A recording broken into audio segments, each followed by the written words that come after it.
ಎಷ್ಟೋ ಆಸಕ್ತಿಯಿಂದ ಕೂತಿರ್ತಕ್ಕಂಥ ನನ್ನ ಪ್ರಿಯ ಸಹೋದರಿ ಸಹೋದರರೇ, ನಿಜವಾಗಲೂ ಪ್ರತಿದಿನ ದೇವರ ವಾಕ್ಯವನ್ನು ಕೇಳುವುದಕ್ಕಾಗಿ ನೀವೆಷ್ಟೋ ಕಾತುರತೆಯಿಂದ ಒಳ್ಳೆ ಸುದ್ದಿಯನ್ನು, ಒಳ್ಳೆ ಸಂದೇಶವನ್ನು ಕೇಳಲಿಕ್ಕೆ ನೀವು ಕೆಲಸ ಮಾಡ್ತಿರುವಾಗಲೂ ಕೇಳ್ತಾ ಇದ್ದೀರಿ, ಸೇವಕರಾಗಿದ್ದವರು ಕೇಳ್ತಾ ಇದ್ದಾರೆ ದೇವರ ವಾಕ್ಯವನ್ನು, ಮತ್ತು ಇತ್ತೀಚೀಗ ನೂತನವಾಗಿ ಸೇವೆ ಮಾಡ್ತಿರೋರು ಕೂಡ ಕೇಳ್ತಾ ಇದ್ದಾರೆ.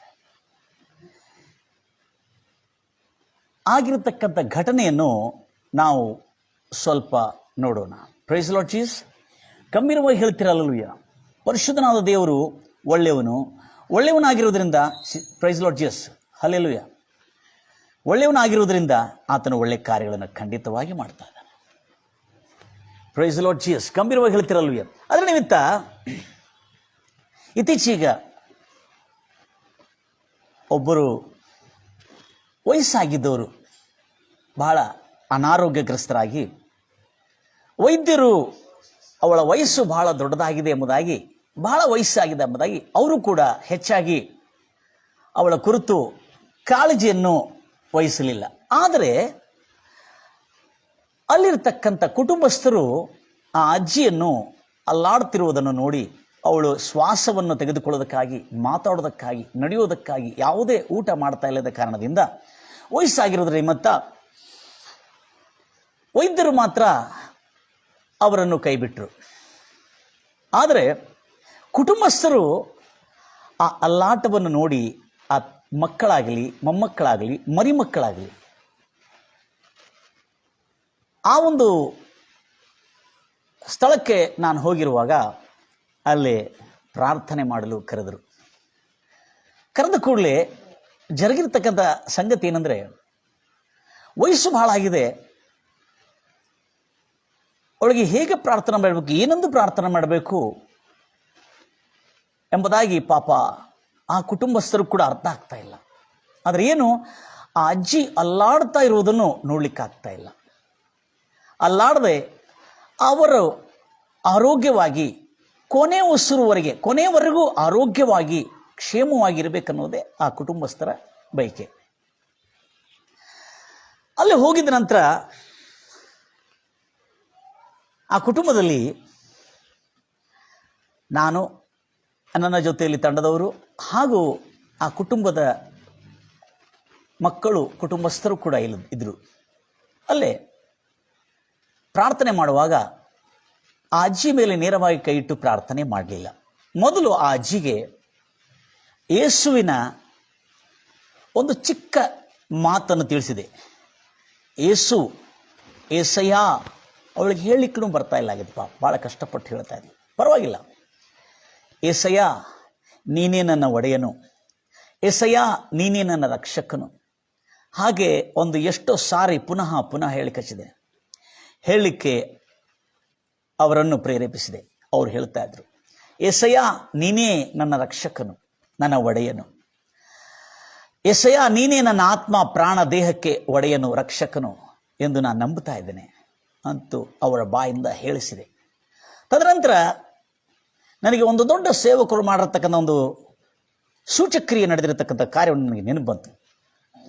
ಇಲ್ಲಿ ಪ್ರಾರ್ಥನೆ ಮಾಡಬೇಕು ಹೌದು, ಆದರೆ ಯೇಸು ನಾಮ ಅಲ್ಲಿರ್ತಕ್ಕಂಥ ನನ್ನ ಜೊತೆಯಲ್ಲಿರ್ತಕ್ಕಂಥ ಎಲ್ಲರಿಗೂ ಪುನಃ ಯೇಸು ನಾಮವನ್ನು ಅರಿಕೆ ಮಾಡ್ರಿ, ಯೇಸು ನಾಮವನ್ನು ಅರಿಕೆ ಮಾಡ್ರಿ ಎಂಬುದಾಗಿ ಹೇಳಿದೆ. ಆವಾಗ ಏಸಯ್ಯ, ಎಲ್ಲರೂ ನನ್ನ ಜೊತೆಲಿ ಏಸಯ್ಯ, ಅಜ್ಜಿ ಕೂಡ ಏಸಯ್ಯ ನನ್ನ ಜೊತೆಲಿ ಏಸಯ್ಯ ಎಂಬುದಾಗಿ ಆ ಕಾಯಿಲೆಯಲ್ಲಿದ್ದ ಅಜ್ಜಿ, ಅವರ ಕುಟುಂಬಸ್ಥರು, ನಮ್ಮ ತಂಡದವರು ಎಲ್ಲರೂ ಕೂಡಿ ಏಸಯ್ಯ ಏಸಯ್ಯ ಏಸಯ್ಯ ಏಸಯ್ಯ ಅನೇಕ ಸಾರಿ ನಾವು ಆ ಏಸಯ್ಯನ ಹೆಸರನ್ನು ಕೂಗಿ ಕರೀತಾ ಇದ್ದೇವೆ. ಕರೀತಾ ಇರುವ ಸಮಯದಲ್ಲಿ ನಡೆದಿರತಕ್ಕಂಥ ಸಂಗತಿ ಏನಂದರೆ, ರಕ್ಷಕನು, ಏಸಯ್ಯ ಅಂದರೆ ಅರ್ಥ ಏನಂದರೆ ರಕ್ಷಕನೇ, ರಕ್ಷಕನೇ, ರಕ್ಷಕನೇ. ಈ ಶಬ್ದದಲ್ಲಿರ್ತಕ್ಕಂಥ ಅರ್ಥದ ತಾತ್ಪರ್ಯಕ್ಕೆ ತಕ್ಕಂತೆ ಹಾಗೆ ಏಸಯ್ಯ ರೋಗದಿಂದ ರಕ್ಷಿಸೋನು, ಏಸಯ್ಯ ಶಾಪದಿಂದ ರಕ್ಷಿಸೋನು, ಏಸಯ್ಯ ನರಕದಿಂದ ರಕ್ಷಿಸೋನು, ಏಸಯ್ಯ ತೃಪ್ತಿಯುಳ್ಳ ದೀರ್ಘಾಯವನ್ನು ಕೊಡುವನು, ಏಸಯ್ಯ ಬಡತನದಿಂದ ಬಿಡುಗಡೆ ಮಾಡುವನು, ಏಸಯ್ಯ ಬಂಧಕದಿಂದ, ದಾಸತ್ವದಿಂದ ಬಿಡುಗಡೆ ಮಾಡುವನು, ರಕ್ಷಕನು ಎಂಬುದಾಗಿ ಈ ಹೆಸರಿನ ಸಂಪೂರ್ಣ ಅರ್ಥ. ಇದನ್ನು ಹೇಳ್ತಾ ಇರುವಾಗ ಇತ್ತೀಚೆಗೆ ನಿನ್ನೆನೇ ನಡೆದಿರ್ತಕ್ಕಂಥದ್ದು ಬಹಳ ಸಂತೋಷವಾಯಿತು ನನಗದು. ಆ ಯೇಸುವಿನ ನಾಮವು ನಾವೆಲ್ಲರೂ ಕೂಡಿ ಅಲ್ಲಿ ಅರಿಕೆ ಮಾಡ್ತಾ ಅಲ್ಲಿ ನಾವು ಕೂಗಿ ಕರಿತಾ ಇರುವಾಗ ಆ ಅಜ್ಜಿಗೆ ಒಂದು ಸ್ವಲ್ಪ ಹೊತ್ತು ಸಮಾಧಾನವಾದಂಥ ನಿದ್ದೆ ಬಂತು. ಅವಳಿಗೆ ನಾವು ಇದ್ದಾಗಲೇ ನಿದ್ದೆ ಬಂತು. ಆಗ ಅಜ್ಜಿಯನ್ನು ಎಬ್ಬಿಸ್ತಾ ಇದ್ರು. ನಾ ಹೇಳಿದೆ, ಇಲ್ಲ, ಸ್ವಲ್ಪ ವಿಶ್ರಾಂತಿ ತಗೊಳ್ಳಿ, ಭಾಳ ಆಯಾಸ ಆಗಿದ್ದಾರೆ, ಅವಳು ರೆಸ್ಟ್ ತಗೊಳ್ಳಿ ಅಂತ ಹೇಳಿ. ಸರಿ ಅಂತ ಹೇಳಿದ್ರು. ನಾವು ಪ್ರಾರ್ಥನೆ ಮಾಡಿ, ನೆನಪಿಟ್ಕೊಳ್ರಿ, ಪ್ರಾರ್ಥನೆ ಮಾಡಿ ಬಂದಿದ್ದೇವೆ. ಆದರೆ ಅದಕ್ಕಿಂತ ಮಹತ್ವವಾದ ಏನಂದರೆ, ಏಸಯ್ಯ, ಯೇಸುವೇ, ಏಸಯ್ಯ ನೀನೇ ನನ್ನ ರಕ್ಷಕನು, ಏಸಯ್ಯ ನೀನೇ ನನ್ನ ಒಡೆಯನು, ಅಂದರೆ ರಕ್ಷಕನು ನನ್ನ ಒಡೆಯನು, ಏಸಯ್ಯ ನೀನೇ ನನ್ನ ಕರ್ತನು, ಅಂದರೆ ರಕ್ಷಕನು, ರೋಗದಿಂದ ರಕ್ಷಿಸುವನು ನನ್ನ ಒಡೆಯನು, ಏಸಯ್ಯ ನೀನೇ ನನ್ನ ಒಡೆಯನು, ನನಗೆ ತೃಪ್ತಿಯುಳ್ಳ ದೀರ್ಘಾಯನು ಕೊಡುವನು ನನ್ನ ಒಡೆಯನು. ರೋಗ ನನ್ನ ಒಡೆಯನಲ್ಲ, ಶಾಪ ನನ್ನ ಒಡೆಯನಲ್ಲ, ಸೈತಾನು ನಮ್ಮ ಒಡೆಯನಲ್ಲ, ದರಿದ್ರ ನಮ್ಮ ಒಡೆಯನಲ್ಲ, ಈ ಲೋಕದಲ್ಲಿರತಕ್ಕಂಥ ದುಷ್ಟರ ಪ್ರಭುತ್ವವು ನಮ್ಮ ಮೇಲೆ ಒಡೆತನ ಮಾಡಲಿಕ್ಕಾಗುವುದಿಲ್ಲ. ಆದರೆ ಏಸಯ್ಯ ನಮಗೆ ಒಡೆಯನು. ಹಾಗೆ ಅರಿಕೆ ಮಾಡಲಿಕ್ಕೆ, ಯಾಕಂದರೆ ವಾಕ್ಯದಲ್ಲಿ ಸ್ಪಷ್ಟವಾಗಿ ಬರಲ್ಪಟ್ಟಿದ್ದು, ಯಾರು ಯೇಸು ನಾಮವನ್ನು ಬಾಯಿಂದ ಒಪ್ಪಿಕೊಂಡು ಹೃದಯದಲ್ಲಿ ಆತನನ್ನು ಸತ್ತವರೊಳಗಿಂದ ಎಬ್ಬಿಸಿದನೆಂದು ನಂಬಿದರೆ ಅವರಿಗೆ ರಕ್ಷಣೆ. ಅಂದರೆ ಎದರಿಂದ ರಕ್ಷಣೆ?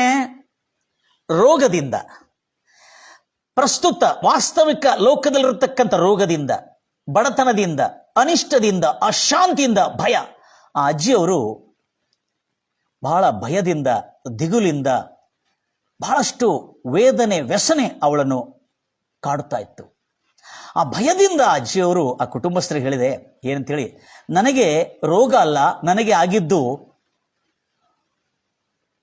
ಭೂತ ಪಿಶಾಸಿಯ ಕಾಟದಿಂದ ನನಗೆ ಹೀಗೆ ಆಗ್ತಾ ಇದೆ ಎಂಬುದಾಗಿ ಅಜ್ಜಿಯವರು ಹೇಳಿದರು. ಆದರೆ ಅವ್ರಿಗೆ ಅರ್ಥ ಆಗ್ತಾ ಇಲ್ಲ ಪರಿಸ್ಥಿತಿಗಳು. ಸರಿ, ನಾವು ಅದರ ನಿಮಿತ್ತ ಏಸಯ್ಯ ಎಂಬುದಾಗಿ ಹೇಳಿ ಅವಳ ಬಾಯಿಂದ ಅರಿಕೆ ಮಾಡುವಂತೆ, ಒಪ್ಪಿಕೊಳ್ಳುವಂತೆ, ಏಸಯ್ಯ ನನ್ನ ರಕ್ಷಕನು, ಏಸಯ್ಯ ನನ್ನ ರಕ್ಷಕನು ಎಂದು ಒಪ್ಪಿಕೊಳ್ಳುವಂತೆ ನಾವು ಅವರನ್ನು, ಅವರ ಕುಟುಂಬದವರೆಲ್ಲರೂ ಕೂಡಿ ಅವಳನ್ನು ಪ್ರೇರೇಪಿಸಿ ಅವಳನ್ನು ಹೇಳುವಂತೆ ಒತ್ತಾಯ ಮಾಡಿದರು. ಅವಳು ಹೇಳುತ್ತಾ ಬಂದಳು. ನಾವು ಪ್ರಾರ್ಥನೆ ಮಾಡಿ, ಕಡೆ ಪ್ರಾರ್ಥನೆ ಮಾಡಿ ಬಂದಿದ್ದೇವೆ. ಇವತ್ತು ದೂರವಾಣಿ ಮೂಲಕವಾಗಿ ಅವರು ಕರೆ ಮಾಡ್ತಾ ಇದ್ದಾರೆ. ಕರೆ ಮಾಡ್ತಿದ್ದು ಹೇಳ್ತಾರೆ, ಏನಂತ ತಿಳ್ಕೊಂಡು, ಪಾಸ್ಟರ್, ನಮ್ಮ ತಾಯಿ ನೀವು ಪ್ರಾರ್ಥನೆ ಮಾಡಿ ಹೋದ ನಂತರ ಅವಳು ಸ್ವಲ್ಪ ನೀರು ಕುಡಿದ್ಲು, ಸ್ವಲ್ಪ ಊಟ ಮಾಡಿದ್ಲು, ಸ್ವಲ್ಪ ಶಾಂತವಾಗಿ ನೆಮ್ಮದಿಯಾಗಿ ಇದ್ದಾಳೆ ಎಂಬುದಾಗಿ ಅವರು ದೂರವಾಣಿ ಮೂಲಕವಾಗಿ ನನಗೆ ತಿಳಿಸಿ ಮತ್ತು ಪ್ರಾರ್ಥನೆ ಮಾಡಲು ಹೇಳಿದರು. ಆದರೆ ನಾನು ಅವರಿಗೆ ಒಂದು ಸತ್ಯವನ್ನು ತಿಳಿಸಿದೆ. ಖಂಡಿತ ನಾವು ಯೇಸು ನಾಮದಲ್ಲಿ ಅವಳ ಸ್ವಸ್ಥತೆಗಾಗಿ ಪ್ರಾರ್ಥನೆ ಮಾಡಿದ್ದು ನಿಜ. ಆದರೆ ಒಂದು ಕಾರ್ಯ ನೀವು ಮರೆತು ಹೋಗಿದ್ರೆ ಕಾಣಿಸ್ತದೆ. ನಾವೆಲ್ಲರೂ ಕೂಡಿ ಯೇಸು ನಾಮ, ಏಸಯ್ಯ ನನ್ನ ರಕ್ಷಕನು, ಏಸಯ್ಯ ನನ್ನ ಒಡೆಯನು, ಏಸಯ್ಯ ನನ್ನ ವಿಮೋಚಕನು, ಏಸಯ್ಯ ನನ್ನ ರಕ್ಷಕನು, ಏಸಯ್ಯ ನನ್ನ ಕರ್ತನು ಎಂದು ನಾವು ಯಾವಾಗ ಬಾಯಿಂದ ಒಪ್ಪಿ ಅರಿಕೆ ಮಾಡಿದ್ದೇವೆ, ಆವಾಗಲೇ ಆ ಯೇಸು ನಾಮದಲ್ಲಿ ಆ ಸಾಮರ್ಥ್ಯ ಇದೆ ಹೊರತು ನಾವು ಪ್ರಾರ್ಥನೆ ಮಾಡಿದ್ದೇವೆ ಇಲ್ಲ ಅಂತ ಹೇಳಲ್ಲ. ಆದರೆ ನೆನಪಿಟ್ಕೊಡ್ರಿ, ನಾವಾಗಲಿ ನೀವಾಗಲಿ ಯಾರೇ ಆಗಲಿ ಆ ಯೇಸು ನಾಮವನ್ನು ಸ್ಮರಿಸಿ, ಆ ಯೇಸು ಕ್ರಿಸ್ತನು, ಯೇಸು ಎಂಬ ರಕ್ಷಕನು ನನ್ನ ಒಡೆಯನೆಂದು ನೀವು ಯಾವಾಗ ತಮ್ಮ ಬಾಯಿಂದ ಒಪ್ಪಿಕೊಳ್ಳುತ್ತೀರೋ, ನನ್ನ ಒಡೆಯನು, ಇನ್ನು ಮುಂದೆ ರೋಗ ನನ್ನ ಒಡೆಯನಲ್ಲ, ಶಾಪ ನನ್ನ ಒಡೆಯನಲ್ಲ, ವ್ಯಾಧಿ ನನ್ನ ಒಡೆಯನಲ್ಲ, ನಷ್ಟ ನನ್ನ ಒಡೆಯನಲ್ಲ, ತೀರ್ಪು ನನ್ನ ಒಡೆಯನಲ್ಲ, ಯೇಸು ನನ್ನ ಒಡೆಯನು ಎಂಬುದಾಗಿ ನಿಮ್ಮ ಬಾಯಿಂದ ಒಪ್ಪಿಕೊಳ್ಳೋದ್ರ ಮೂಲಕವಾಗಿ ನಿಮಗೆ ರಕ್ಷಣೆ ಆಗುವುದು. ಹೃದಯದಲ್ಲಿ ನಂಬುವುದರ ಮೂಲಕವಾಗಿ ಆತನನ್ನು ಪುನರುತ್ಥಾನ, ಸತ್ತವರೊಳಗಿಂದ ಎಬ್ಬಿಸಲ್ಪಟ್ಟನೆಂಬುದಾಗಿ ನಂಬುವುದಾದರೆ ನಿನಗೆ ರಕ್ಷಣೆ ಆಗುವುದು ಎಂಬುದಾಗಿ ಹೇಳಲೆ. ಅದೇ ನಾ ಹೇಳಿದೆ, ಹೌದಮ್ಮ, ಯೇಸು ನಾಮದಲ್ಲಿ ಅವಳು ಗುಣವಾಗಿದ್ದಾಳೆ. ಯಾರೇ ಇರಲಿ ನನ್ನ ಪ್ರಿಯ ಸಹೋದರಿ ಸಹೋದರ, ಎಂಥವರೇ ಇರಲಿ, ಯಾರ್ಯಾರು ಆ ನಾಮವನ್ನು ಸ್ಮರಿಸುತ್ತಾರೋ, ಭಜಿಸುತ್ತಾರೋ ಅವರು ಖಂಡಿತವಾಗಿ ಗುಣಮುಖರಾಗ್ತಾರೆ. ರೋಮಾಪುರದವರ ಬರೆದ ಪತ್ರಿಕೆ 10ನೇ ಅಧ್ಯಾಯ ಬಹಳ ಸುಂದರವಾಗಿ ಬರೆಯಲ್ಪಟ್ಟಿದೆ. 8ನೇ ವಚನದಿಂದ ಬಹಳ ಜಾಗೃತಿಯಿಂದ ಕೇಳ್ಕೊಳ್ತೀರಿ. ಈ ಮಾತು ನಿಜವಾಗಲೂ ನಮ್ಮ ಜೀವನವನ್ನೇ ಒಂದು ಉನ್ನತ ಸ್ಥಿತಿಗೆ ನಡೆಸತಕ್ಕಂಥ ಕಾರ್ಯಗಳು ಮಾಡಿದೆ. ಓದ್ತಿರ ಮಾತನ್ನು. ರೋಮಾಪುರದವರ ಬರೆದ ಪತ್ರಿಕೆ 8ನೇ ಅಧ್ಯಾಯ, ಕ್ಷಮಿಸಿ 10ನೇ ಅಧ್ಯಾಯ 8ನೇ ವಚನದಿಂದ.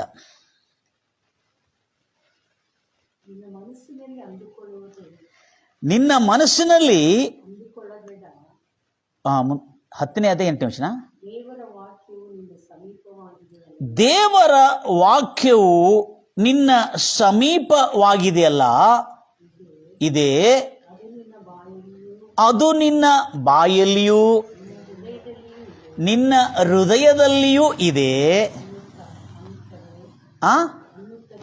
ಅನ್ನುತ್ತದೆ. ಆ ವಾಕ್ಯವು ನಾವು ಸಾರುವ ಕರ್ತನಾದ ಯೇಸು ಕ್ರಿಸ್ತನ ರಕ್ಷಣೆಯ ತುಂಬಿರತಕ್ಕಂಥ ವಿಶ್ವಾಸದ ವಾಕ್ಯವೇ ಅದೇನೆಂದರೆ, ನೀನು ಯೇಸುವನ್ನು ಕರ್ತನು ಎಂದು ಬಾಯಿಂದ ಒಪ್ಪಿಕೊಂಡರೆ ದೇವರು ಯೇಸುವನ್ನು ಸತ್ತವರೊಳಗಿಂದ ಎಬ್ಬಿಸಿದ್ದನೆಂದು ಹೃದಯದಲ್ಲಿ ನಂಬಿದರೆ ನಿನಗೆ ರಕ್ಷಣೆ ಆಗುವುದು. ಈಗ ಇಲ್ಲೇ ಪ್ರತಿ ಸಾರಿ ಯೇಸುವನ್ನು ನನ್ನ ಕರ್ತನು ಅಂದರೆ ಅರ್ಥ ಸಮಾನ ಅರ್ಥವುಳ್ಳ ಪದ, ನನ್ನ ಒಡೆಯನು. ಇನ್ನೂ ಹೇಳಬೇಕಾದ್ರೆ, ಇನ್ನೂ ಸರಳವಾದ ಕನ್ನಡದಲ್ಲಿ ಹೇಳಬೇಕಾದ್ರೆ ನನ್ನ ಯಜಮಾನನು ಎಂದು ಯೇಸುವನ್ನು ನಿನ್ನ ಒಡೆಯನೆಂದು ನಿನ್ನ ಬಾಯಿಂದ ಒಪ್ಪಿಕೊಂಡರೆ, ನಿನ್ನ ಹೃದಯದಲ್ಲಿ ಯೇಸು ಕ್ರಿಸ್ತನನ್ನು ಸತ್ತವರೊಳಗಿಂದ ದೇವರು ಎಬ್ಬಿಸಿದ್ದನೆಂದು ನೀವು ನಂಬಿದರೆ ನಿನಗೆ ರಕ್ಷಣೆ ಆಗುವುದು. ಒಪ್ಪಿಕೊಂಡ್ರಂತಿದೆ. ಯಾಕೆ ಅದನ್ನು ತಿಳಿಸ್ತಾ ಇದ್ದೇನೆಂದ್ರೆ, ನೀನು ಯಾವಾಗ ಯೇಸುವನ್ನು ನಿನ್ನ ಒಡೆಯನು, ನಿನ್ನ ರಕ್ಷಕನು, ಆದರೆ ಒಂದು ನೆನಪಿಟ್ಕೊಡ್ರಿ ನನ್ನ ಪ್ರಿಯ ಸಹೋದರಿ ಸಹೋದರ, ಒಂದು ಕಾರ್ಯ ನಾವು ಮಿಸ್ಅಂಡರ್ಸ್ಟ್ಯಾಂಡಿಂಗ್ ಮಾಡ್ಕೊಳ್ತಾ ಇದ್ದೇವೆ. ಕೆಲವು ಸಾರಿ ನಾವು ಇದನ್ನು ಓದುವಾಗ ಕರ್ತನು ಅಂದರೆ ಬಹಳ ನಮ್ಮ ಕನ್ನಡಿಗರು ಮತ್ತು ನಮ್ಮ ದಕ್ಷಿಣ ಭಾರತದವರು ಕರ್ತನು ಅಂದರೆ ದೇವರೆಂದು ಭಾವಿಸಿದ್ದಾರೆ. ಅವರು ಕರ್ತನನ್ನೋ ಪದಕ್ಕೆ, ದೇವರನ್ನೋ ಪದಕ್ಕೆ ಬಹಳ ದೂರವಾಗಿದೆ. ಯೇಸು ಕ್ರಿಸ್ತನು ಖಂಡಿತವಾಗಿ, ನಿಶ್ಚಯವಾಗಿ ಆತನು ದೇವರೇ. ನೀನು ನಂಬು, ನಂಬದೇ ಇರು, ಆತನು ದೇವರೇ. ಹಲ್ಲೆಲೂಯಾ. ನೀನು ಅಳ್ಳಗಳಿದ್ರು ಆತನು ದೇವರೇ, ನೀನು ಒಪ್ಪದೇ ಇದ್ರು ಕೂಡ ಆತನು ದೇವರೇ. ಯೇಸು ಕ್ರಿಸ್ತನನ್ನು ದೇವರೆಂದು ನೀನು ನಂಬದೇ ಇರು, ಆತನು ದೇವರೇ. ಈಗ ನೋಡಿ, ಕಲ್ಲಿದೆ, ಈ ಕಲ್ಲಿದೆ, ಈ ಕಲ್ಲನ್ನು ನೋಡಿ, ಅದನ್ನು ಕಲ್ಲು ಬಂಡೆ, ಇದು ಬಂಡೆ ಕಲ್ಲು ಅಲ್ಲ ಅಂತ ಹೇಳಿದ್ರು ನೀನು ನಂಬದೇ ಇದ್ರು ಕೂಡ ಅದು ಬಂಡೆ ಕಲ್ಲೇ. ಇಲ್ಲ, ಈ ಬಂಡೆ ದೇವರೆಂದು ನೀನು ನಂಬಿದ್ರು ಅದು ಬಂಡೆನೇ. ಯಾಕಂದ್ರೆ you cannot change the fact.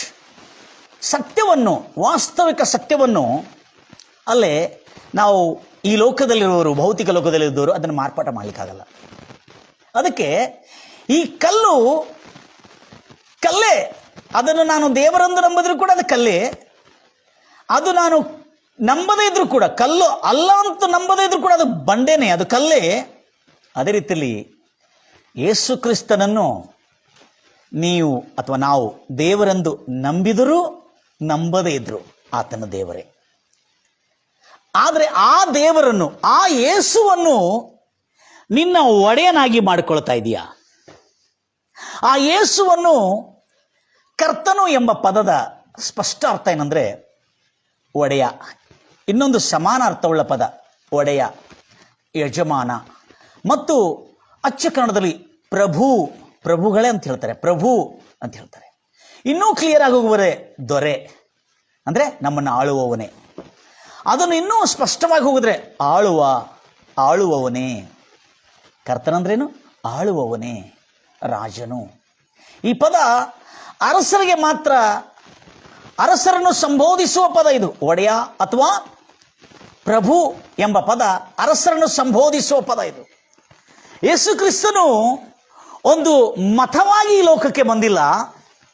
ಯೇಸು ಕ್ರಿಸ್ತನು ಒಂದು ಮತ ಸಂಬಂಧವಾದಂಥ ಸಂದೇಶವನ್ನು ಸಾರಲಿಕ್ಕೆ ಬರಲಿಲ್ಲ.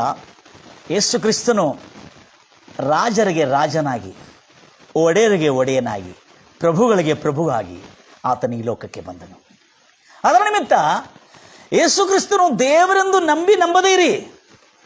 ನೀವು ನಂಬಿದ್ರು ನಂಬದೇ ಇದ್ರು ಕೂಡ ಆತನು ಯೇಸು ಕ್ರಿಸ್ತನು ದೇವರೇ. ಆದರೆ ಆ ದೇವರನ್ನು ನಿನ್ನ ಒಡೆಯನಾಗಿ ನೀನು ಒಪ್ಪಿಕೊಂಡಿದೀಯಾ?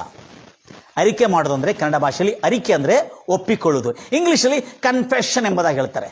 ನಾವೇನು ನಂಬಿದ್ದೇವೆ ಅದನ್ನು ನಾವು ಒಪ್ಪಿಕೊಳ್ಳೋದ್ರ ಮೂಲಕವಾಗಿ, ನಾವು ಬಾಯಿಂದ ಒಪ್ಪಿಕೊಳ್ಳೋದ್ರ ಮೂಲಕವಾಗಿ ವ್ಯಕ್ತಪಡಿಸ್ತಾ ಇದ್ದೇವೆ, యేసయ్య ಇಂದಿನಿಂದ ನೀನೇ ನನ್ನ ಒಡೆಯ ಅಂತೇಳಿ, ಅಥವಾ ನೀನೇ ನನ್ನ ಪ್ರಭು, ಅಥವಾ ನೀನೇ ನನ್ನ price the Lord Jesus, hallelujah. ಆತನು ನಿಮ್ಮ ಒಡೆಯನಾಗಿರುವಾಗ ಆಕಾಶಗಳನ್ನು, ಭೂಮಿಯನ್ನು, ಭೂಮಿಯಲ್ಲಿರುವ ಸರ್ವ ಜೀವರಾಶಿಗಳನ್ನು, ಪಶು ಪ್ರಾಣಿ ಪಕ್ಷಿಗಳನ್ನು, ಗಿಡ ಮರಗಳನ್ನು, ಹಣ್ಣು ಹಂಪಲುಗಳನ್ನು ಮಾಡಿರತಕ್ಕಂಥವನು ನಿನ್ನ ಒಡೆಯನಾದರೆ ನಿನ್ನನ್ನು ಕಷ್ಟದಲ್ಲಿ, ಕಣ್ಣೀರಿನಲ್ಲಿ, ದುಃಖದಲ್ಲಿ ಆತನು, ಅದೇ ರೋಮಾಪುರದವರ ಬರೆದ ಪತ್ರಿಕೆ 9ನೇ ವಚನವರೆಗೆ ನಾವು ಬಂದಿರ್ತೇವೆ. ನಾವು ಯೇಸುವನ್ನು ನಮ್ಮ ಬಾಯಿಂದ ಒಪ್ಪಿಕೊಂಡು ಅರಿಕೆ ಮಾಡಿ ಆತನನ್ನು ಸತ್ತವರೊಳಗೆ ಎಬ್ಬಿಸಿದ್ದರೆಂಬುದಾಗಿ ಹೃದಯದಲ್ಲಿ ನಂಬಿದರೆ ನಿಮಗೆ ರಕ್ಷಣೆ ಆಗುವುದು. ಮತ್ತಷ್ಟೇ ಅಲ್ಲದೆ ಹೃದಯದಲ್ಲಿ ನಂಬುವುದರ ಮೂಲಕವಾಗಿ ಯೇಸು ನನ್ನ ಪಾಪ, ನನ್ನ ದೋಷ, ನನ್ನ ಅಪರಾಧಗಳನ್ನು ಯೇಸು ಕ್ರಿಸ್ತನು ಶಿಲುಬೆ ಮೇಲೆ ಹೊತ್ತುಕೊಂಡಿದ್ದನು ಎಂದು ನಂಬುವುದರ ಮೂಲಕವಾಗಿ ನಿನಗೆ ನೀತಿ ಉಂಟಾಗುವುದು. ನೀತಿ ಅಂದರೆ ನೀನು ನೀತಿವಂತನಾಗಿ ನಿರ್ಣಯಿಸಲ್ಪಡ್ತಿ. Praise the Lord Jesus. ಅದು ಹೇಗೆ? ಹೌದು, ನಾವು ಪಾಪ ಮಾಡಿದೆವೋ ಮಾಡಿಲ್ಲವೋ ನೆಕ್ಸ್ಟ್ ಮಾತು. ನಾವೆಲ್ಲರೂ ಪಾಪದಲ್ಲಿ ಜನ್ಮಿಸಿದೆ, ಪಾಪಿಗಳಾಗಿದ್ದೇವೆ. ಆದರೆ ಆತನು ಜನ್ಮಿಸಿದನು ಪವಿತ್ರವಾಗಿ. ಆತನು ಯಾವ ಅಪರಾಧ ಪಾಪಗಳು ಮಾಡಲಿಲ್ಲ. ಆತನ ಮೇಲೆ ಆತನನ್ನು ಪಾಪಿ, ಆತನನ್ನು ಅಪರಾಧಿ ಎಂದು ಎನಿಸಲ್ಪಟ್ಟನಾತನು. ಯಾವ ಅಪರಾಧ ಮಾಡದೆ, ಆತನು ಯಾವ ಅಪರಾಧ ಮಾಡದೆ ಅಪರಾಧಿ ಎಂದು ಎನಿಸಲ್ಪಟ್ಟಿದ್ದು ಎಷ್ಟು ನಿಜವೋ, ನಾವು ಯಾವ ಒಳ್ಳೆಯದನ್ನು ಮಾಡದೆ ನಾವು ನೀತಿವಂತರಾಗಿ ಎನಿಸಲ್ಪಟ್ಟಿದ್ದು ಕೂಡ ಅಷ್ಟೇ ನಿಜ. ಯಾಕಂದರೆ ಯೇಸು ಕ್ರಿಸ್ತನ ಅಪರಾಧಿ ಎಂದು ನಮ್ಮ ಅಪರಾಧವನ್ನು ತನ್ನ ಮೇಲೆ ತೆಗೆದುಕೊಂಡಿರುವಾಗ ತನ್ನ ನೀತಿ ನಮಗೆ ಆತನು ಕೊಟ್ಟಿದ್ದು ಕೂಡ ಅಷ್ಟೇ ನಿಜ. ಅದಕ್ಕೆ ಹೃದಯದಲ್ಲಿ ನಂಬುವುದರ ಮೂಲಕವಾಗಿ ನಿನಗೆ ನೀತಿ ಉಂಟಾಗುವುದು, ಅಂದರೆ ನೀನು ನೀತಿವಂತನಾಗಿ ನಿರ್ಣಯಿಸಲ್ಪಡುತ್ತಿ. ಈ ತರ್ಜುಮ. ತದನಂತರ ಬಾಯಿಂದ ಅರಿಕೆ ಮಾಡಿದ, ಮತ್ತೆ ನೋಡ್ರಿ, ಬಾಯಿಂದ ಅರಿಕೆ ಮಾಡೋದ್ರ ಮೂಲಕವಾಗಿ ಯೇಸುವನ್ನು ಏನಂತೇಳಿ, యేసయ్య ಅಂತೇಳಿ. ಆದರೆ ಈಗ ನೋಡ್ರಿ, ಯೇಸುವನ್ನು ಒಡೆಯನೆಂದು ಒಪ್ಪಿಕೊಂಡಿದ್ದೇವೆ. ಈಗ ಯೇಸುವನ್ನು ಅರಿಕೆ ಮಾಡೋದ್ರ ಮೂಲಕವಾಗಿ, ಅಂದರೆ ಅರಿಕೆ ಮಾಡೋದ್ರ ಮೂಲಕ ಅಂದ್ರೆ ಏನು? యేసయ్య ಅಂತ ಹೇಳಿದ್ರೆ ರಕ್ಷಕನೇ, యేసయ్య ಅಂತ ಹೇಳಿದ್ರೆ ರಕ್ಷಕನೇ, యేసయ్య ಅಂತ ಹೇಳಿದ್ರೆ ನನ್ನನ್ನು ಕಾಪಾಡುವನೇ, యేసయ్య ನನ್ನನ್ನು ಅಂತ ಹೇಳಿದ್ರೆ ನನ್ನ ಪಾಲಕನೇ, యేసయ్య ಎಂದು ಹೇಳಿದ್ರೆ ನನ್ನ ಪೋಷಕನೇ, యేసయ్య ಅಂತ ಹೇಳಿದ್ರೆ ನನ್ನನ್ನು ಎಲ್ಲ ಕೇಡಿನಿಂದ ನನ್ನನ್ನು ಕಾಪಾಡತಕ್ಕಂಥವನು. ನಿನ್ನ ಗುಣವಾದ ಸಮೀಪಕ್ಕೆ ಯಾವ ಕೇಡು ಬರಲಾರದು. ಕೀರ್ತನೆ 91ರಲ್ಲಿ ಆ ರಕ್ಷಣೆಯ ಸಂಪೂರ್ಣ ತಾತ್ಪರ್ಯ. ಕತ್ತಲ ಒಳಗಿಂದ ಅಗ್ನಿಬಾಣಗಳು ಬೀಸಿದ್ರು ಕೂಡ ಅವು ನಿನ್ನನ್ನು ಏನು ಮಾಡಲಾರವು. Praise the Lord Jesus. ಗಂಭೀರವಾಗಿ ಹೇಳ್ತಿರಲ್ವ? Praise the Lord Jesus. ಅದರ ನಿಮಿತ್ತ ದೇವರ ಮಕ್ಕಳೇ, ಈ ಅದ್ಭುತವಾದಂಥ ಕಾರ್ಯವನ್ನು ಒಂದೊಂದಾಗಿ ನೋಡ್ತಾವೆ. ಅದಕ್ಕೆ for the scripture says whoever believe on him will not be put ashamed. ಯಾರ್ಯಾರು ರಕ್ಷಕರ್ತನಾದ ಯೇಸು ಕ್ರಿಸ್ತನನ್ನು ನಂಬುತ್ತಾರೋ, ಏನಂತ ಹೇಳ್ಕೊಂಡು ಈತನೇ ಜಗದ್ರಕ್ಷಕನು, ನಮ್ಮೆಲ್ಲರ ಪಾಲಕನು, ಪೋಷಕನು, ನಮ್ಮನ್ನು ಕಾಪಾಡುವವನೆಂಬುದಾಗಿ ನಂಬುತ್ತಾರೋ, ನಮ್ಮ ಪಾಪವನ್ನು ಹೊತ್ತು ನಮ್ಮನ್ನು ಪಾಪದಿಂದ ಮುಕ್ತಿಗೊಳಿಸಿದ್ದವನೆಂಬುದಾಗಿ ಯಾವಾಗ ನಂಬುತ್ತಾರೋ, ನಂಬುವವರು ಎಂದಿಗೂ ಆಶಾಭಂಗ ಪಡುವುದಿಲ್ಲ ಎಂಬುದಾಗಿ ಹೇಳ್ತಾರೆ. ಇನ್ನೂ ಸ್ವಲ್ಪ ಸರಳವಾಗಿ ಹೇಳಬೇಕಾದ್ರೆ ಇಂಗ್ಲಿಷಲ್ಲಿ will not be put to shame ಅಂದರೆ ಅವರು ಎಂದಿಗೂ ಅವಮಾನಕ್ಕೆ ಗುರಿಯಾಗುವುದಿಲ್ಲ. ಲಜ್ಜೆ ಗೆಡುವಂಥ ಸ್ಥಿತಿ ಎಂದಿಗೂ ಬರುವುದಿಲ್ಲ. ಹಲ್ಲೆಲೂಯಾ. ಅವ್ರಿಗೆ ಯಾವತ್ತಿಗೂ ಅವಮಾನ ಆಗುವುದಿಲ್ಲ. ಯಾವಾಗ? ಯೇಸುವಿನ ಮೇಲೆ ನಂಬಿಕೆ ಇಟ್ಟವ್ರಿಗೆ. ಅಂದರೆ ಮಾನ ಹರಾಜಾಗದಂತೆ ಕೂಡ ಏಸಯ್ಯ, ನಮ್ಮ ಒಡೆಯನಾದ ಏಸಯ್ಯ ನಮ್ಮನ್ನು ಕಾಪಾಡ್ತಾನೆ. ಹಲ್ಲೆಲೂಯಾ. ನಮ್ಮ ವ್ಯಕ್ತಿತ್ವಕ್ಕೆ, ನಮ್ಮ ವರ್ಚಸ್ಸು ಕೂಡ ಹಾಳಾಗದಂತೆ, ಹಾಳಾಗಿರುವ ವರ್ಚಸ್ಸನ್ನು ತಿರುಗಿ ಪುನಶ್ಚೈತನ್ಯ ಮಾಡಿ, ಪುನಃಸ್ಥಾಪಿಸಿ, ನೀತಿವಂತರಾಗಿ ನಿರ್ಣಯಿಸಿ, ನಮ್ಮನ್ನು ಪರಿಶುದ್ಧರಾಗಿ ಮಾಡಿ, ಮತ್ತು ಯಾವತ್ತಿಗೂ ನಮ್ಮ ವರ್ಚಸ್ಸಿಗೆ ಕಲಂಕ ಬರದಂತೆ ಕಾಪಾಡತಕ್ಕಂಥವನು. ಆತನ ನೆರಳಿನಲ್ಲಿ ವಿಧೇಯರಾಗಿ ನಡೆದರೆ ಯೇಸು ಕ್ರಿಸ್ತನ, ಅದು ಚೆನ್ನಾಗಿ ನೋಡ್ರಿ. ಯೇಸು ಕ್ರಿಸ್ತನ ಸರಳವಾಗಿರ್ತಾನೆ. ಒಡೆಯನೇ ಅಂದರೆ ನನ್ನನ್ನು ಒಡೆಯನೇ ಅಂದರೆ ಪ್ರಭುವೇ ಎಂದು ಹೇಳುವನು ಯಾವನೂ ಪರಲೋಕ ರಾಜ್ಯ ಸೇರುವುದಿಲ್ಲ. ಬಾಯಿಂದ ಹೇಳುವುದರಿಂದಲ್ಲ. ಲಿಸನ್ ಕೇರ್ಫುಲಿ, ವೆರಿ ಇಂಪಾರ್ಟೆಂಟ್ ಇದು. ಮತ್ತೆ ಸುವಾರ್ತೆ 6ನೇ ಅಧ್ಯಾಯದಲ್ಲಿ ಕಾಣಿಸ್ತದೆ. ಅದು 5ನೇ ಅಧ್ಯಾಯದಲ್ಲಿ ಕಾಣಿಸ್ತದೆ. 6ನೇ ಅಧ್ಯಾಯ. ಒಡೆಯನೇ ಎಂದು ಹೇಳುವನು, ನನ್ನ ಬಾಯಿಂದ ಹೇಳುವನು, not confessing. Confess is quite different brother. ಒಪ್ಪಿಕೊಳ್ಳುವುದು ಬೇರೆ, ಹೇಳುವುದು ಬೇರೆ. ಅದಕ್ಕೆ ಕಾರಣ ನನ್ನನ್ನು ಒಡೆಯನೇ ಎಂಬವನು ಯಾವನು ದೇವರ ರಾಜ್ಯ ಸೇರುವುದಿಲ್ಲ, ದೇವರ ರಾಜ್ಯಕ್ಕೆ ಬಾಧ್ಯನಾಗುವುದಿಲ್ಲ, ಸೇರುವುದಿಲ್ಲ. Praise Lord Jesus. ಗಂಭೀರವಾಗಿ ಹೇಳ್ತಿರಲ್ವಯ್ಯ. ಅದ್ಭುತವಾಗಿ ದೇವರು ತನ್ನ ಕಾರ್ಯಗಳನ್ನು ಮಾಡ್ತಿರೋದನ್ನು ನಾವು ನೋಡ್ತಾ ಇದ್ದೇವೆ. ಅದನ್ನು ನಾವು 7ನೇ ಅಧ್ಯಾಯ ಮತ್ತು ಸುವಾರ್ತೆ 21ನೇ ವಚನದಲ್ಲಿ ನೋಡ್ತೇವೆ. Not every one who says, not confession, listen carefully, not every one who says to me Lord Lord shall enter into the kingdom of heaven, but he who does the will of my Father in heaven. ಅಂದರೆ ಯಾರ್ಯಾರು ಯೇಸುವನ್ನು ಒಡೆಯನೇ ಎಂದು ಬಾಯಿಂದ ಹೇಳೋದ್ರಿಂದ ದೇವರ ರಾಜ್ಯದ ಪ್ರವೇಶ, ಅಂದರೆ ಈಗ ದೇವರ ರಾಜ್ಯ ನಮ್ಮ ಮಧ್ಯದಲ್ಲಿದೆ, ಆತನ ಪ್ರಭುತ್ವ ಎಲ್ಲ ನಡೀತಾ ಇದೆ, ಆತನ ಪ್ರಭುತ್ವದ ಒಳಗೆ, ಆತನ ರಾಜ್ಯದ ಒಳಗೆ ಅವನು ಪ್ರವೇಶಿಸುವುದಿಲ್ಲ ಎಂಬುದಾಗಿ. ಅಂದರೆ ಇದರ ಅರ್ಥ ಏನಂದರೆ, ರಾಜರ ಪ್ರಭುತ್ವದಲ್ಲಿ ಅವರಿಗೆ ಆ ರಾಜ್ಯದಲ್ಲಿ ಪ್ರವೇಶ, ರಾಜರ ಪ್ರಭುತ್ವ, ಪ್ರಜಾಪ್ರಭುತ್ವ ಅಲ್ಲ ನಾನು ಹೇಳೋದು, ರಾಜರ ಪ್ರಭುತ್ವದಲ್ಲಿ ಅವರ ದೇಶದಲ್ಲಿ ನಿಮಗೆ ನಾಗರಿಕತ್ವ, ಅವರ ರಾಜ್ಯದಲ್ಲಿ ನಿಮಗೆ ಪೌರತ್ವ ಅಂದರೆ ಗೊತ್ತಾಯ್ತಾ, ಸಿಟಿಸನ್ಶಿಪ್, ನಾಗರಿಕತ್ವ ಸಿಗಬೇಕಾದ್ರೆ ಅವರು ಒಂದು ವ್ಯವಸ್ಥೆ ಮಾಡಿದ್ದಾರೆ. ಆ ಒಂದು ರಾಜಭವನದ ಮುಂದೆ ಎಲ್ಲರೂ ಯಾರ್ಯಾರು ನಾಗರಿಕತ್ವವನ್ನು ಪಡ್ಕೊಳ್ಬೇಕು ಅವರಿಗೆಲ್ಲ ಅರ್ಜಿ ಸಲ್ಲಿಸ್ತಾರೆ. ಅರ್ಜಿ ಸಲ್ಲಿಸಿದ ಕೂಡಲೇ ಅಲ್ಲಿ ಎಲ್ಲರೂ ಹೋಗಿ ಆ ಅರಸನ ಮುಂದೆ ನಿಂತು, ಎಲ್ಲರೂ ಎಷ್ಟು ಜನರು ಆಯ್ಕೆ ಆಗಿರ್ತಾರೆ ಆ ನಾಗರಿಕತ್ವಗೆ ಅರಸರ ಪ್ರಭುತ್ವದಲ್ಲಿ, ಅವರೆಲ್ಲರೂ ಆತನ ಮುಂದೆ ನಿಂತು ಅವರು ಒಪ್ಪಿಕೊಳ್ತಾರೆ. ಏನಂತ ಹೇಳ್ಕೊಂಡು ಒಪ್ಪಿಕೊಳ್ತಾರೆ? ಅರಿಕೆ ಮಾಡ್ತಾರೆ. ಏನಂತ ಹೇಳಿ, ಈ ರಾಜ್ಯದ ಅರಸನನ್ನು ನಮ್ಮ ಒಡೆಯನಾಗಿ ನಾವು ಒಪ್ಪಿಕೊಳ್ಳುತ್ತಾ ಇದ್ದೇವೆ ಬಾಯಿಂದ ಎಂಬುದಾಗಿ. ಈ ರಾಜ್ಯದ ಅರಸನನ್ನು ನಾವು ಒಡೆಯನಾಗಿ ಒಪ್ಪಿಕೊಳ್ಳುತ್ತಾ ಇದ್ದೇವೆ ಎಂಬುದಾಗಿ ಹೇಳಿದ ಕೂಡಲೇ ಆ ರಾಜ್ಯದ ಅರಸನು ತನ್ನ ಖಡ್ಗವನ್ನು ತೆಗೆದು ಅವರ ಮೇಲೆ ಹೀಗೆ ತೋರಿಸಿ ಪ್ರಮಾಣ ಮಾಡ್ತಾನೆ, ಈ ಪ್ರಜೆಗಳ ರಕ್ಷಣೆಯೇ ನನ್ನ ಭುಜದ ಮೇಲೆ, ಅವರ ರಕ್ಷಣೆಯ ಬಾಧ್ಯತೆ ನನ್ನ ಮೇಲಿದೆ ಎಂಬುದಾಗಿ ತಾನು ಕೂಡ ಅರಿಕೆ ಮಾಡ್ತಾನೆ. ನನ್ನ ಪ್ರಿಯ ಸಹೋದರಿ, ಯಾವಾಗ ನಾವು ಯೇಸುವನ್ನು ನನ್ನ ಒಡೆಯನೇ, ನನ್ನ ಪ್ರಭು ಎಂಬುದಾಗಿ ಒಪ್ಪಿಕೊಂಡಿದ ಕೂಡಲೇ ನಮಗೆ ಆತನ ರಾಜ್ಯದಲ್ಲಿ ಪ್ರವೇಶ, ಆ ರಾಜ್ಯದಲ್ಲಿ ಪ್ರವೇಶವಾಗಿರುವ ಯಾವನಿಗೂ ಆ ರಾಜ್ಯದ ಒಳಗೆ ಯಾವ ದುಷ್ಟಶಕ್ತಿ ಆಗಲಿ, ಯಾವ ದುಷ್ಟ ಪ್ರಭುತ್ವವಾಗಲಿ, ಯಾವ ರೋಗವಾಗಲಿ, ಯಾವ ವ್ಯಾಧಿ ಆಗಲಿ, ಯಾವ ಅಶಾಂತಿ ಆಗಲಿ, ಯಾವ ಸಮಾಧಾನ ಆಗಲಿ ಅವನನ್ನು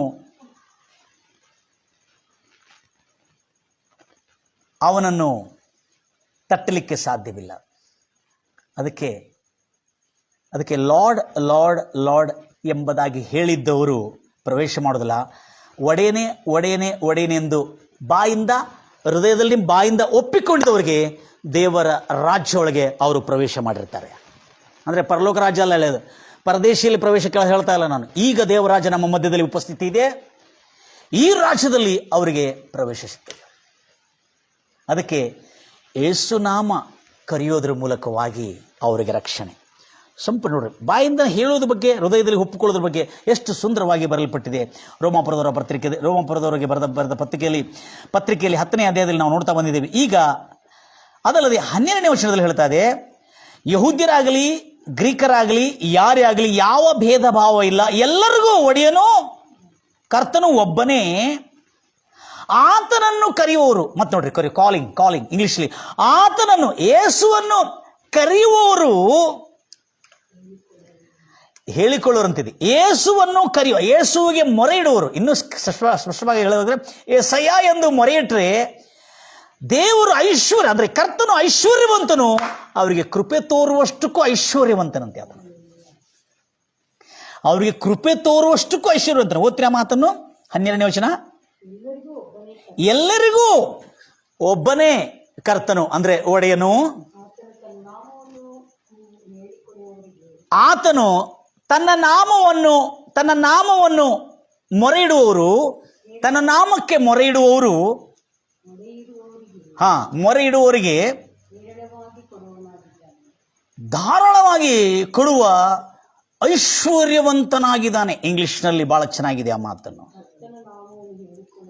ಕರ್ತನ ನಾಮವನ್ನು ಕೂಗಿ ಕರೆಯುವವರಿಗೆಲ್ಲ ಅವರೆಲ್ಲರಿಗೆ ರಕ್ಷಣೆ ಆಗೋದು. ನೋಡ್ರಿ, ಇಲ್ಲಿ ಕರೆಯುವವರಾತು ಮತ್ತು ಕರ್ತನ ನಾಮವನ್ನು ಮತ್ತು ತಿರುಗಿ ಅರಿಕೆ ಮಾಡುವವರಿಗೆ ರಕ್ಷಣೆ ಆಗೋದು ಎಂಬುದಾಗಿ ಸ್ಪಷ್ಟವಾಗಿ ಹೇಳಲಾಗಿದೆ. Price the Lord Jesus. ನನ್ನ ಪ್ರಿಯ ಸಹೋದರಿ ಸಹೋದರರೇ, ಎಷ್ಟು ಸುಂದರವಾಗಿ ಬರೆಯಲ್ಪಟ್ಟಿದೆ ಈ ಮಾತು. ಬಹಳ ಸಾರಿ ನಾವು ಇದನ್ನು ಅರ್ಥ ಮಾಡಿಕೊಳ್ಳಿಕ್ಕಾಗಲ್ಲ. ಈಗ ನಾನು ನಿಮಗೆ ಒಂದು ಕಾರ್ಯವನ್ನು ತಿಳಿಸಬೇಕು. ಬಹಳ ಜಾಗ್ರತೆಯಿಂದ ಕೇಳ್ತೀನಿ. ಒಡೆಯ, ಕರ್ತನೆ, ಪ್ರಭುವೇ, ಈ ಪದ ನಾನು ಸರಳವಾದ ಭಾಷೆಯಲ್ಲಿ ತಿಳಿಸಲಿಕ್ಕೆ ಪ್ರಯತ್ನ ಮಾಡ್ತೇನೆ. ನಾನು ಖಂಡಿತವಾಗಿ ತಿಳಿಸ್ತೇನೆ. ಯಾಕಂದರೆ ಒಂದು ಒಡೆಯರ ಹತ್ರ ನೀವು ಕೆಲಸ ಮಾಡ್ತಾ ಇದ್ರಿ, ಅಂದರೆ ದನಿ ಹತ್ರ ಕೆಲಸ ಮಾಡ್ತಾ ಇದ್ರಿ. ಆ ಒಡೆಯ ಮನುಷ್ಯರು ಎಲ್ಲೋ ತಪ್ಪಿಸಾರಿ ಅಲ್ಲ, ಭಾಳ ಒಡೆಯರು ಹತ್ರ ಕೆಲಸ ಮಾಡ್ತಾ ಇದ್ರಿ. ಕೆಲಸ ಮಾಡ್ತಿರುವಾಗ ನಿಮಗೊಂದು ರಹಸ್ಯವನ್ನು ಹೇಳ್ತಾ ಇದ್ದಾನೆ. ಕೆಲಸ ಮಾಡ್ತಿರುವಾಗ ಅವನು ವಕ್ರ ಬುದ್ಧಿ ಉಳ್ಳ ಒಡೆಯನಾಗಿರಲಿ, ಅವನು ಎಡವಟ್ಟು ಒಡೆಯನಾಗಿರಲಿ, ಅಥವಾ ಸಾತ್ವಿಕನಾದ ಒಡೆಯನಾಗಿರಲಿ, ವಾಕ್ಯದಲ್ಲಿ ಹೇಳಲಾಗಿದೆ, ಅಧೀನರಾಗಿ ನಡೆದುಕೊಳ್ಳಿರಿ. ಅಧೀನರಾಗಿ ಅಂದರೆ ಅವರಿಗೆ ಎಷ್ಟು ಅವರು ಕಿರುಕುಳ ಕೊಟ್ಟರು ಅವರ ಕೆಲಸದಲ್ಲಿ ನೀವು ಅವರಿಗೆ ವಿಧೇಯರಾಗಿ ಹೇಳುವ ಎಲ್ಲ ಕೆಲಸಗಳಿಗೆ ಪ್ರಾಮಾಣಿಕರಾಗಿ ಕೆಲಸವನ್ನು ಮಾಡ್ತಾ ಇರುವಾಗ ನಿಮ್ಮ ಪ್ರಾಮಾಣಿಕತ್ವ, ನಿಮ್ಮ ನಂಬಿಕಸ್ತಿಕೆಯನ್ನು ನೋಡಿ ನಿಮ್ಮನ್ನು ನೋಡಿ ಅವನು ಸನ್ಮಾರ್ಗಕ್ಕೆ ಬರ್ತಾನಂತೆ. Praise Lord Jesus. 1 ಪೇತ್ರ 3ನೇ ಅಧ್ಯಾಯದಲ್ಲಿ ಇದು ಸರಳವಾಗಿ ಬರೆಯಲ್ಪಟ್ಟಿದೆ. ಭಾಳ ಅದ್ಭುತವಾಗಿದೆ ಇದು. ನಾವು ಭಾಳ ಸಲ ಜಾಗ್ರತೆ ಗಮನಿಸಿದ್ದಿಲ್ಲ ಅದನ್ನು. 3ನೇ ಅಧ್ಯಾಯ. ಅದಕ್ಕೆ ಕೆಲಸಗಾರರೇ ಅಂದರೆ ಸೇವಕರೇ, ಕೆಲಸಗಾರರೇ, ಭಾಳ ಚೆನ್ನಾಗಿದೆ ನೋಡ್ರಿ. 2ನೇ ಅಧ್ಯಾಯ, 1 ಪೇತ್ರ 2ನೇ ಅಧ್ಯಾಯ, ಅಲ್ಲಿ ನಾವು ನೋಡ್ತಾ ಇದ್ದೇವೆ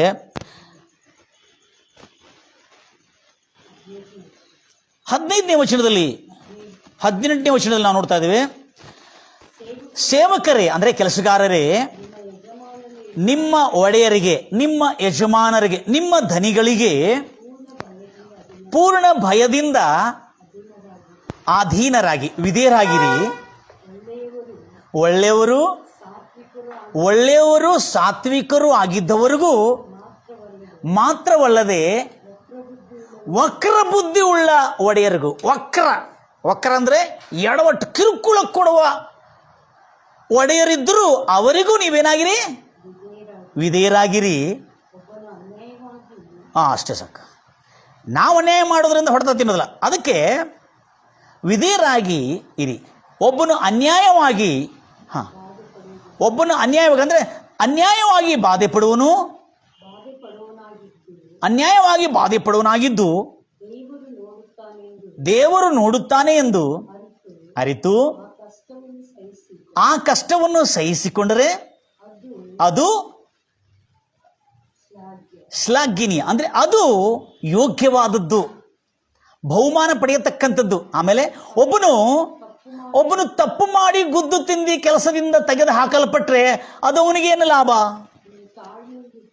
ತಾಳ್ಮೆಯಿಂದ ತಪ್ಪು ಮಾಡಿ ಗುದ್ದು ತಿಂತಾ ಇದ್ರಿ, ತಪ್ಪು ಮಾಡಿ ನೀವು ತೆಗೆಸಲ್ಪಡ್ತ, ತಪ್ಪು ಮಾಡಿ ಕೆಲಸದಿಂದ ಹೊರಗೆ ಹಾಕಲ್ಪಟ್ಟಿದ್ರಿ, ಅದರಲ್ಲಿ ನೀವು ತಾಳ್ಮೆಯಿಂದಿದ್ರೆ ಅದರಿಂದ ಕೀರ್ತಿ, ಅಂದ್ರೆ ಅರ್ಥ ಆಯ್ತಾ? ಕೀರ್ತಿ, ಮಹಿಮೆ. ಅದರಿಂದ ಏನು ಮಹಿಮೆ, ಕೀರ್ತಿ ಆಗುವುದು.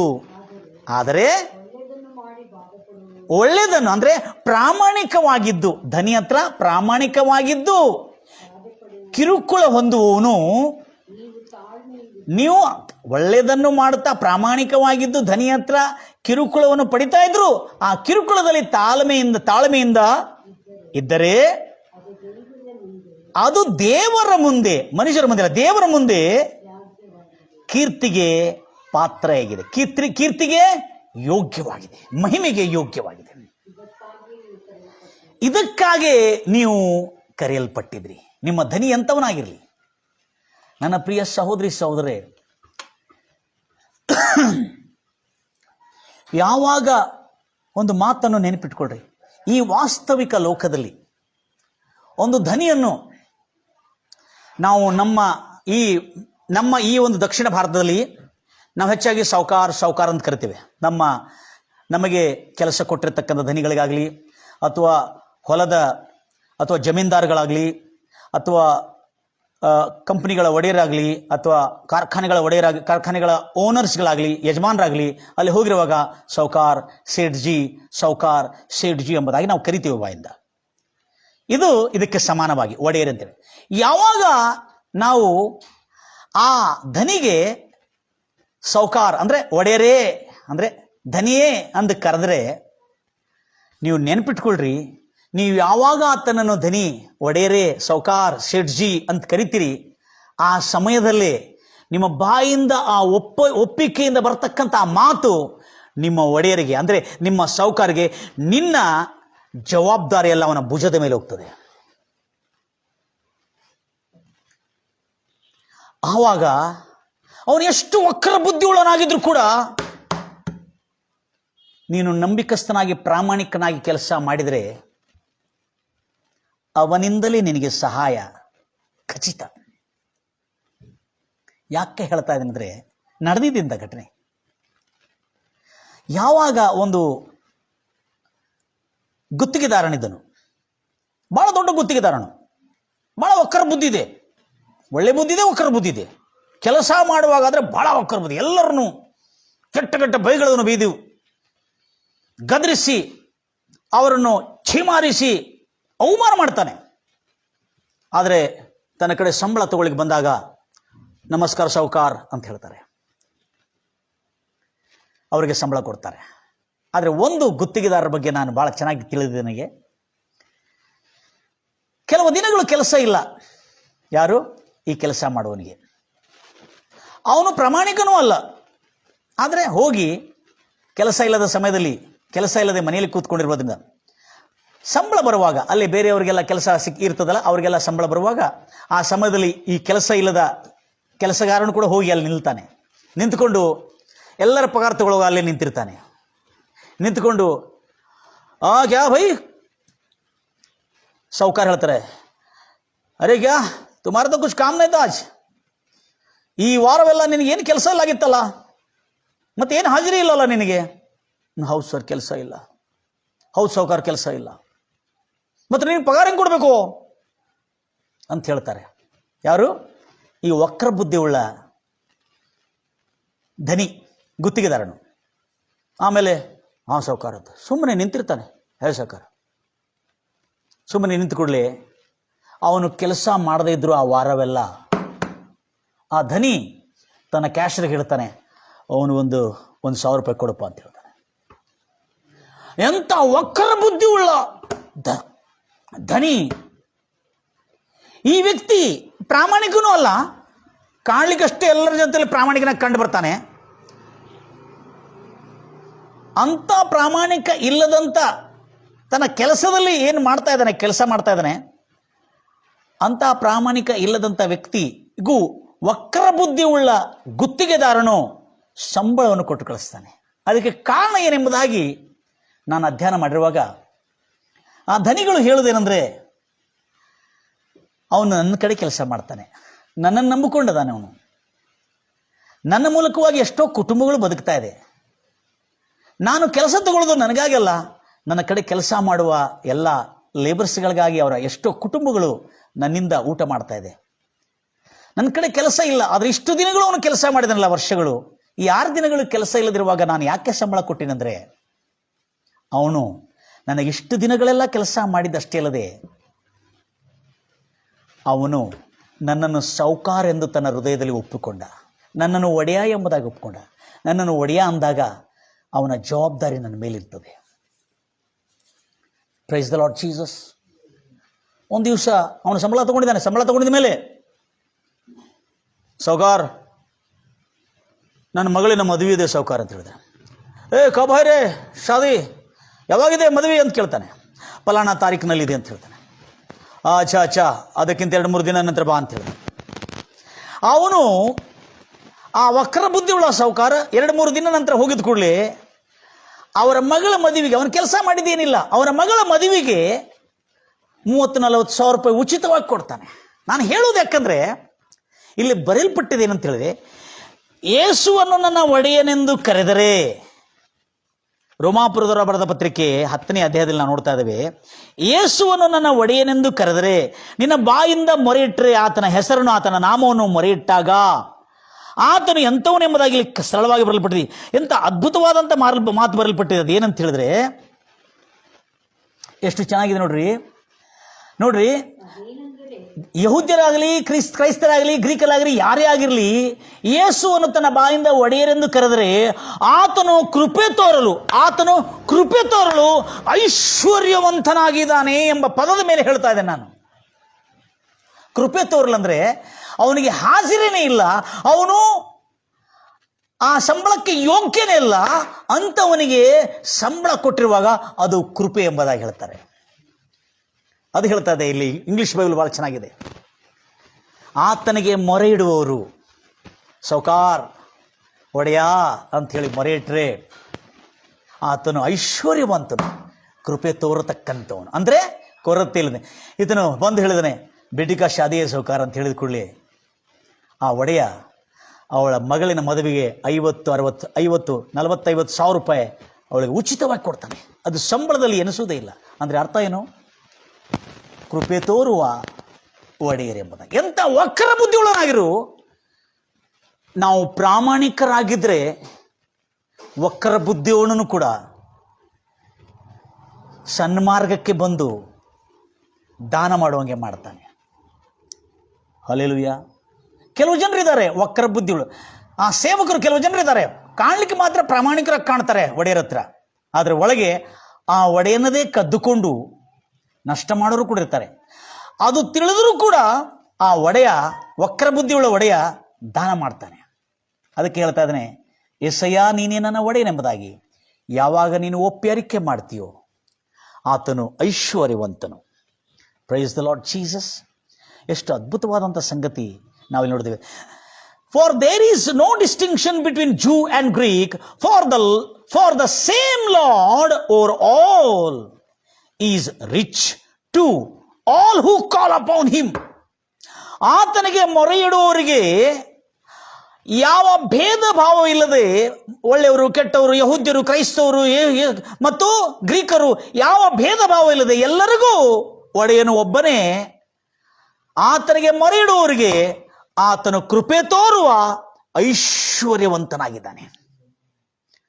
ಆ ಮಾತಿನ ಅರ್ಥ ನಾನು ನಿಮಗೆ ತಿಳಿಸಿದ್ದೇನೆ. ನನ್ನ ಪ್ರಿಯ ಸಹೋದರಿ ಸಹೋದರರೇ, ಈಗ ಆ ಒಡೆಯನನ್ನು, ಆ ಯೇಸುವನ್ನು ನನ್ನ ಒಡೆಯ ಎಂದು ಮೊರೆ ಇಡೋಣ. ಕಣ್ಣನ್ನು ಮುಚ್ಚೋಣ, ಪ್ರಾರ್ಥಿಸೋಣ. ಹೌದು, ನನ್ನ ಕರ್ತನಾದ ನನ್ನ ಒಡೆಯನಾದ ಯೇಸು ಕ್ರಿಸ್ತನೇ, ಪರಲೋಕದಲ್ಲಿರುವಂಥ ಪರಲೋಕದಲ್ಲಿ ಆಸೀನರುಡನಾಗಿರುವ ಪರಲೋಕದಲ್ಲಿರುವಂಥ ನಮ್ಮ ತಂದೆ, ಭೂಪರಗಳನ್ನು ಆಳುವಂಥ ಒಡೆಯರೇ, ನಿನಗೆ ಸ್ತೋತ್ರ ಕರ್ತನೆ. ಮಹೋನ್ನತನೇ, ನಿನಗೆ ಸ್ತೋತ್ರ ಕರ್ತನೆ. ಪಾಲಕನೇ, ರಕ್ಷಕನೇ, ಪೋಷಕನೇ, ಜಯ ಕೊಡತಕ್ಕಂಥವನೇ, ನಮ್ಮನ್ನು ಕಾಪಾಡತಕ್ಕಂಥ ಒಡೆಯನೇ, ನಿನಗೆ ಸ್ತೋತ್ರ. ನನ್ನೊಟ್ಟಿಗೆ ಎಷ್ಟು ಜನರು ಕರ್ತನೆ ಪ್ರಾರ್ಥನೆಯಲ್ಲಿ ಏಕೀಭವಿಸಿದ್ದಾರೆ ಕರ್ತನೆ. ಯೆಸಯ್ಯ, ಯಾರ್ಯಾರು ಇವತ್ತು ನಿನ್ನನ್ನು ಮೊರೆ ಇಡ್ತಾ ಇದ್ದಾರೆ, ಈ ಒಂದು ಮಾಧ್ಯಮದ ಮೂಲಕವಾಗಿ, ಡಿಜಿಟಲ್ ಮಾಧ್ಯಮದ ಮೂಲಕವಾಗಿ ಯಾರ್ಯಾರು ನೋಡ್ತಾ ಮೊರೆ ಇಡ್ತಾ ಇದ್ದಾರೆ ಕರ್ತನೆ, ಅವರೆಲ್ಲರೂ ಕರ್ತನೆ ಇವತ್ತು ತಮ್ಮ ಕಣ್ಣೀರಿನಲ್ಲಿ, ದುಃಖದಲ್ಲಿ, ಬಾಧೆಯಲ್ಲಿ, ತಮ್ಮ ರೋಗದ ವಿಷಯದಲ್ಲಿ ಯೆಸಯ್ಯ ನಿನ್ನ ಹತ್ರ ಪ್ರಾರ್ಥನೆ ಮಾಡೋದಾದ್ರೆ, ಯೇಸು ಕ್ರಿಸ್ತನೇ ನಿನ್ನ ಗಾಯಗಳ ಹಸ್ತವನ್ನು ಚಾಚಿ ಕರ್ತನೆ ಅವರನ್ನು ಸ್ವಸ್ಥತಪಡಿಸು ಕರ್ತನೆ. ಕರ್ತನೆ, ಸಮಸ್ಯೆಗಳಲ್ಲಿ, ಬಾಧೆಗಳಲ್ಲಿ, ಸಂಕಷ್ಟಗಳಲ್ಲಿ ಸಿಲುಕುತ್ತಿರ್ತಕ್ಕಂಥ, ಬಂಧಕದಲ್ಲಿರ್ತಕ್ಕಂಥವರೆಲ್ಲರಿಗೆ ಯೆಸಯ್ಯ ನಿನ್ನನ್ನು ಮೊರೆ ಇಡುವುದಾದ್ರೆ ಇವತ್ತು ಸಂಪೂರ್ಣವಾಗಿ ಬಿಡುಗಡೆ ಆಗಲಿ ಎಂಬುದಾಗಿ ಹಾರೈಸುತ್ತಾ ಇದ್ದೇನೆ ಕರ್ತನೆ. ನೀನು ಅವರಿಗೆ ಬಿಡುಗಡೆ ಮಾಡು ಕರ್ತನೆ. ಯಾರ್ಯಾರು ಕರ್ತನೆ ಗುಣವಾಗಲಾರದಂಥ ರೋಗದಲ್ಲಿ ಪೀಡಿಸಲ್ಪಡ್ತಾ ಇದ್ದಾರೆ, ವೈದ್ಯಕೀಯ ಚಿಕಿತ್ಸೆಯಿಂದ ಅನೇಕ ರೀತಿಯಾದಂಥ ಸೈಡ್ ಎಫೆಕ್ಟ್ ಆಗಿ ಬಳಲುತ್ತಾ ಇದ್ದಾರೆ ಕರ್ತನೆ, ಅವರೆಲ್ಲರಿಗೆ ನನ್ನ ಜೊತೆಲೀಗ ನಿನ್ನನ್ನು ಮೊರೆ ಇಡುವವರಿಗೆ, ನಿನ್ನನ್ನು ಪ್ರಾರ್ಥಿಸುವವರಿಗೆ ಯೇಸು ನಾಮದಲ್ಲಿ ಸಂಪೂರ್ಣ ಸ್ವಸ್ಥತೆಯನ್ನು ಅನುಗ್ರಹಿಸು ಕರ್ತನೆ.